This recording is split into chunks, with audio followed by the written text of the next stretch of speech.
အားလုံးပဲမင်္ဂလာပါကျွန်တော်တို့ဖြူစင်စိန်ရွှေနာဆိုင်ရဲ့ founder ဦးစန်းလင်းပဲဖြစ်ပါတယ်ကျွန်တော်ဒီနေ့ဆွေးနွေးသွားမယ့်အကြောင်းအရာလေးကတော့ရွှေတွေကိုကျွန်တော်တို့အရေးဘယ်လိုခွဲကြမလဲဘယ်ရွှေရည်တွေကဘယ်ပစ္စည်းတွေသုံးကြလဲနောက်ဘယ်လိုရွှေရည်တွေမျိုးတွေကိုကျွန်တော်တို့ကဝယ်ယူစုဆောင်းသင့်လဲဆိုတဲ့အကြောင်းအရာလေးဆွေးနွေးတင်ပြသွားမှာဖြစ်ပါတယ်ကျွန်တော်တို့ရွှေရည်တွေကိုပထမဆုံးစကြည့်မယ်ဆိုရင်ကျွန်တော်တို့က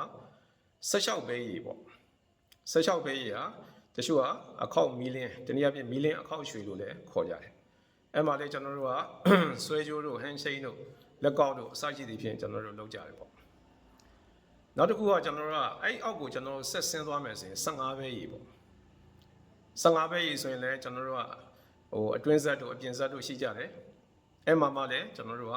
ဆွဲကြိုးတို့လက်ကောက်တို့ဟန်ရှိန်တို့ကျွန်တော်တို့လုပ်လို့ရတယ်ပေါ့ဒါများသောအားဖြင့်ပေါ့အဲ့ဒီအောက်ကိုကျွန်တော်တို့ကဆက်ပြီးတော့အောက်ဆက်ဆင်းသွားမယ်ဆိုရင်ကျွန်တော်တို့က14ပဲနှစ်ပြားရည်တနည်းအားဖြင့်နှကွင်းတို့နှကတ်တို့နှဆွဲတို့လက်စွပ်တို့အစရှိသဖြင့်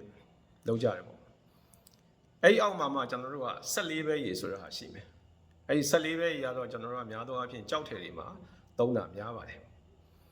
အဲ့ဒီ14ပဲရည်အောက်ကိုကျွန်တော်တို့ဆက်ပြီးဆင်းမယ်ဆိုရင်တော့73ပဲရည်ပေါ့73ပဲရတော့ကျွန်တော်တို့ကစိန်တယ်အများစုမှာကျွန်တော်တို့သုံးကြပါတယ်။အဲကြတော့တချို့စိန်တယ်တွေကြတော့ကျွန်တော်တို့က12ပဲနှစ်ပြားနဲ့ကျွန်တော်တို့ခတ်ကြတာများပါတယ်။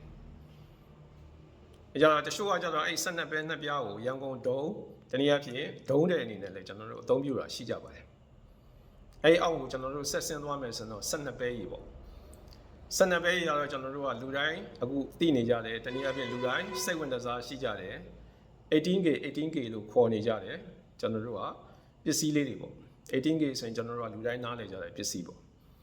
အဲ့ဒီဟာလေးတွေကကျွန်တော်တို့က12ပဲရည်နဲ့လောက်ထားတာဖြစ်ပါတယ်အဲဒါကြောင့်အဲ့12ပဲရည်ရဲ့အောက်ကိုကျွန်တော်တို့ကဆက်ပြီးဆင်းသွားမယ်ဆိုရင်များသောအားဖြင့် fancy ဆန်ဆန်နဲ့ကျွန်တော်တို့ပြုလုပ်နေကြတဲ့ပစ္စည်းလေးတွေတနည်းအားဖြင့်မိုးကြိုးရွှေလို့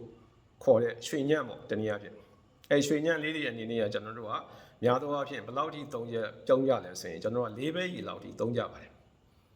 အဲဒါကြောင့်ကျွန်တော်တို့ကတကယ်ဝယ်ယူစုဆောင်းတော့မယ်ဆိုရင်တော့ကျွန်တော်တို့ရွှေညံ့အုပ်စုဖြစ်တဲ့မိုးကြိုးရွှေအုပ်စုကတော့ဝယ်ယူစုဆောင်းလို့မသင့်ပါဘူးကျွန်တော်တို့ရွှေအရည်ထဲမှာမှရွှေရည်ကောင်းတဲ့အခောက်ရွှေလိုဟာမျိုးအတုံးပဲဖြစ်ဖြစ်အထည်ပဲဖြစ်ဖြစ်ပေါ့နောက်တစ်ခုကကျွန်တော်တို့က15ပဲလီအရည်လိုဟာမျိုးနောက်တစ်ခုက14ပဲနှစ်ပြားရည်လိုဟာမျိုးအဲ့ဒီပစ္စည်းတွေကကျွန်တော်တို့ဝယ်ယူစုဆောင်းမယ်ဆိုရင်ဒါမိတ်ဆွေတို့အတွက်